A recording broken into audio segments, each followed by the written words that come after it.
Halo, halo. Astaga. Oke, siap. Ready to rock. Oke, selamat sore teman-teman semua. Hari ini kita akan membahas mengenai penerapan aplikasi Vina dalam laporan keuangan perusahaan. Untuk kelompok berapa ya kita? Mohon maaf saya lupa, tapi mungkin namanya di sini ada 3 orang, ada Mas Hans, ada Mas Jeremy, dan ada saya.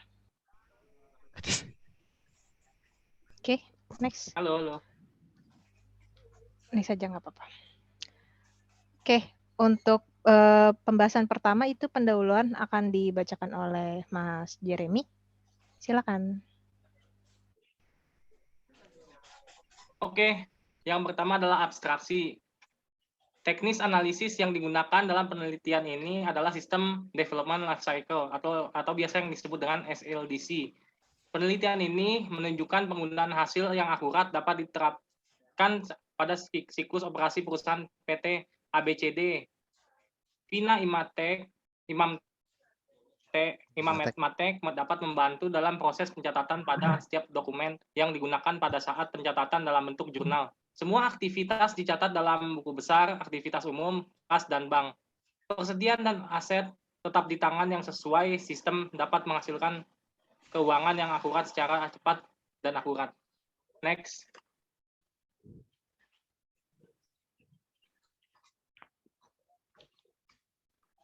Latar belakang. Vina Imamatek atau Vina Software Akuntansi merupakan aplikasi akuntansi paket berbasis Windows yang dapat di-custom dengan cepat. Keunikan dari aplikasi Vina sendiri sangat cocok untuk digunakan oleh perusahaan dari skala UMKM hingga multinasional. Mengapa demikian? Karena Vina menggabungkan antara kemudahan penggunaan dan kesederhanaan aplikasi bagi perusahaan yang skalanya masih kecil dan kompleksitas proses bisnisnya. Sederhana dan fleksibilitas untuk mengakomodir kompleksitas proses bisnis perusahaan yang tumbuh atau meningkat dari tahun ke tahun. Dengan menyediakan varian versi seperti free edition atau gratis, membuat Vina cocok digunakan untuk perusahaan yang baru memulai startup. Arti gratis di sini bukan berarti murahan. Gratis di sini artinya mempunyai fitur yang hampir sama persis dengan varian komersial tanpa ada batasan apapun.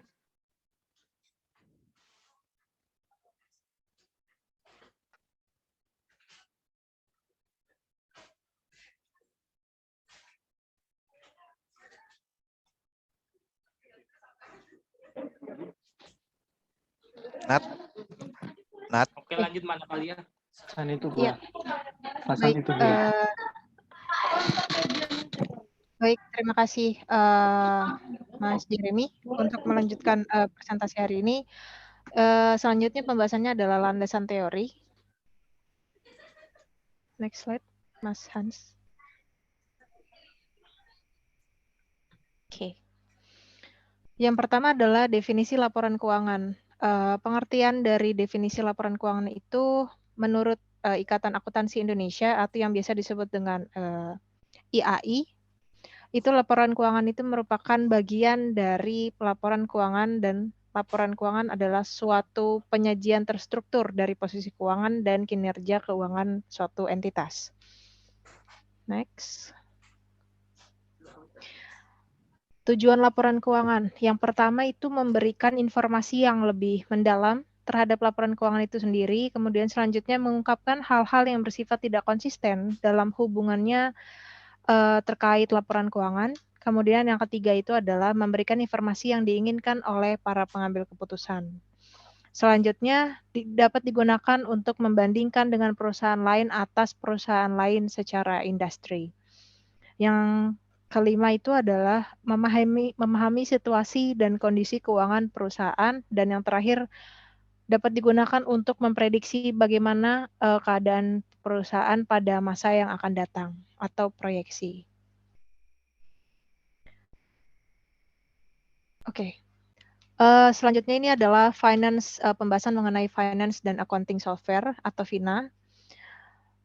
Fina sendiri merupakan perangkat lunak keuangan dan akuntansi yang didevelop atau dibangun dan dikembangkan oleh PT Integritas Makmur Mandiri yang berlokasi di Wisma Slipi, Jalan Jenderal S. Parman, Kavling 12, Jakarta. Pengembangan Fina berfokus pada kebutuhan pelaku bisnis SME atau Small Medium Enterprise di Indonesia.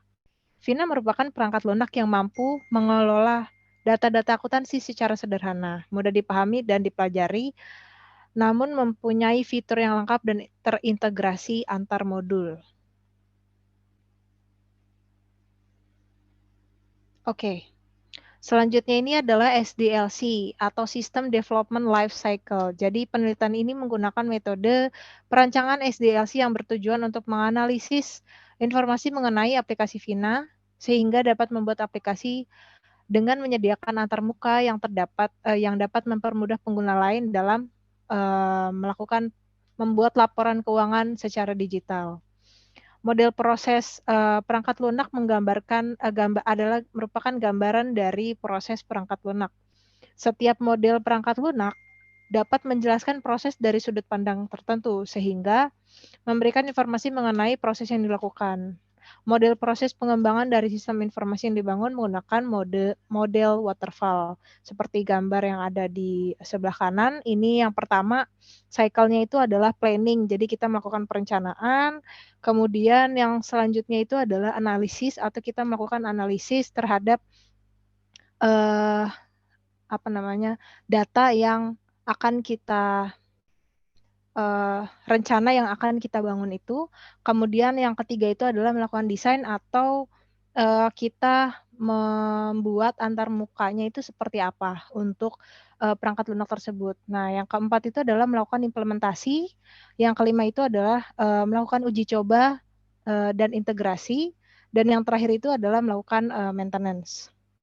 Jadi ini adalah software developer life cycle yang kita gunakan. Next. Oke, metode penelitian. Silakan. Oke, untuk metode penelitiannya kita menggunakan analisis sistem. Ya, software yang digunakan mempunyai keunggulan seperti berikut ya. Satu, membuat transaksi secara bersamaan dalam satu aplikasi. Yang kedua, saling integrasi antar modul satu dengan modul yang lainnya. Yang ketiga, jurnal keuangan sesuai dengan transaksi yang terjadi. Dan terakhir, dapat membuat neraca percobaan dan laporan keuangan secara spesifikasi. Semua proses posting pada aplikasi ini dilakukan secara otomatis. Jadi hal ini dapat menghemat waktu daripada accounting staff dalam mengelola keuangan. Sehingga dapat meluangkan waktu lebih banyak untuk memeriksa atau audit transaksi daripada untuk melakukan posting jurnal ke aplikasi. Selanjutnya, untuk analisis dan transaksi data, metode waterfall yang tadi disebutkan oleh Mbak Natalia, kita sajikan di gambar. Oh, sorry, disconnect ya? Disconnect ya, Jir ya? Iya, tadi disconnect. Sampai mana tadi? Metode penelitian. Nanti aku potong dong yang ini. Metode penelitian. Yang pertama deh. Oke. Mohon maaf sebelumnya ada kesalahan teknis Ibu Vesa. Mohon dimaklumi lagi di kantor. Oke, untuk metode penelitiannya kita menggunakan analisis sistem ya. Software yang digunakan mempunyai keunggulan sebagai berikut, yaitu software Fina sendiri. Satu, yaitu membuat transaksi secara bersamaan dalam satu aplikasi. Yang kedua, saling integrasi antar modul satu dengan modul lainnya. Yang ketiga, jurnal keuangan sesuai dengan transaksi yang terjadi. Yang keempat, dapat membuat neraca percobaan dan laporan keuangan secara spesifikasi. Semua proses posting pada aplikasi ini dilakukan secara otomatis, jadi nggak manual ya. Terus untuk jadi hal ini dapat menghemat waktu daripada accounting staff dalam mengelola keuangan, sehingga dapat meluangkan waktu yang lebih banyak untuk memeriksa atau audit transaksi daripada untuk melakukan posting. Kemudian untuk analisis dan transaksi datanya, seperti yang disebutkan oleh Mbak Natalia tadi, kita menggunakan metode waterfall. Di sini saya contohkan satu proses pembuatan sales order ya sampai terjadinya invoice. Ya, pertama program kita start, kemudian modul sales order di sini modul sales order kita melakukan proses input data di modul SO, DO dan invoice. Kemudian modul delivery order ya sama masih proses input data juga. Proses mapping data di sini modul DO juga akan memproses mapping data ke jurnal atau pencatatan data. Biasanya ini masuk ke jurnal transaksi penjualan. Kemudian yang terakhir modul invoice. Modul invoice ini untuk proses output datanya. Jadi invoice ini terbentuk setelah dua proses sales order dan DO, delivery order ini. Jadi ketika sales order dan delivery order sudah terproses, invoice akan diterbitkan. Kemudian ini invoice ini kan karena berupa output nanti akan ditagihkan ke customer. Nah, data pengujian yang digunakan dalam metode ini dibagi menjadi beberapa tahapan ya. Yang tadi saya sebutkan itu ada tahapan penginputan data, mapping proses data, output, dan berupa template form invoice yang atau faktur surat jalan. Untuk sesi pembahasannya, di sini pembahasan laporan keuangan pada software Vina sendiri berdasarkan proses-proses transaksi yang dilakukan pada aplikasi itu sendiri, sehingga setiap transaksi yang ada pada aplikasi Vina akan dicatat secara detail dan real time. Berikut merupakan gambaran proses pembuatan transaksi hingga terbentuknya suatu report dan laporan keluaran berupa data yang dapat disajikan dalam bentuk data olahan atau grafik. Oke, nah ini proses penginputan data sales order, pesan penjualan ya. Bentuk formnya untuk pesan penjualan seperti ini. Ini ada di aplikasi Vina. Pada modul sales order tersebut, user melakukan penginputan data berupa data barang, pesanan customer atau pembeli. Setiap transaksi pada modul ini akan dicatat oleh akun penjualan pada laporan keuangan. Oke, selanjutnya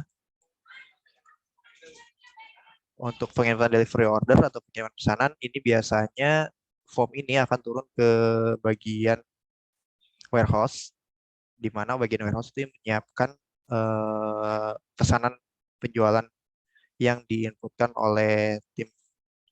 Di sini kita menyebut biasanya customer service order. Seharusnya sih emang untuk peruntukannya untuk sales. Nah, pada modul delivery order ini, user akan melakukan mapping atau pengelompokan modul sales order berdasarkan tipe gudang yang akan diambil. Modul delivery order ini diperuntukkan untuk admin gudang dan ekspedisi ya, seperti yang tadi saya paparkan, dengan maksud dan tujuan untuk mempermudah dalam pembagian loading barang dan routing pengiriman barang. Oke, selanjutnya penginputan invoice faktur. Nah, ini merupakan tahap output atau proses akhir ya. Modul invoice faktur ini merupakan tahapan akhir daripada proses penjualan barang, di mana invoice yang terbentuk pada modul ini berdasarkan data modul sales order dan delivery order. Modul invoice ini diperuntukkan untuk finance divisi AR, account receivable, untuk melakukan penagihan berdasarkan sales order sebelumnya.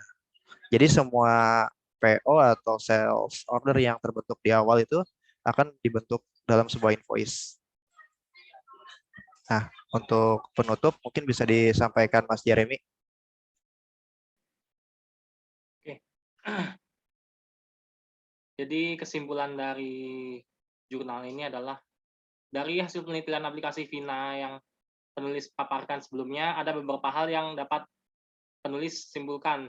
Di antaranya yang pertama, pengelolaan data keuangan perusahaan menggunakan aplikasi Vina lebih mudah dibandingkan dengan melakukan pencatatan secara manual. Yang kedua, arus kas atau pada perusahaan dapat terekam secara real time dan dapat dikeluarkan melalui report keluaran yang disediakan oleh aplikasi Vina. Yang ketiga, semua proses transaksi pada modul proses yang ada pada aplikasi tersebut akan dicatat langsung dan terintegrasi langsung dengan modul lainnya. Yang keempat, Vina software tersendiri dapat digunakan dalam berbagai kondisi seperti multi-user, yaitu dapat diakses secara bersamaan dengan user yang sama maupun berbeda dalam satu jaringan LAN maupun online menggunakan pihak ketiga. Next. Nah, ini ada daftar pustakanya. Yang pertama itu dari Arif Sugiono dan Edi Untung pada tahun 2016. Yang kedua adalah IAI tahun 2016. dan IAI tahun 2009, dan yang terakhir adalah Kasmir tahun 2016. Sekian dari presentasi kami. Mohon maaf jika ada kesalahan dan kondisi dalam presentasi ini. Sekian, terima kasih. Oke, untuk forum tanda tanya mungkin tanda tanya sorry, forum question ya, Q&A mungkin nanti bisa dijabarkan di ini aja kali ya, ending bisa ditanyakan kalau ada yang kurang paham atau kurang jelas. Itu saja mungkin presentasi dari kami, Bu Reza. Semoga dapat memenuhi tugas 2 maupun UAS. Terima kasih.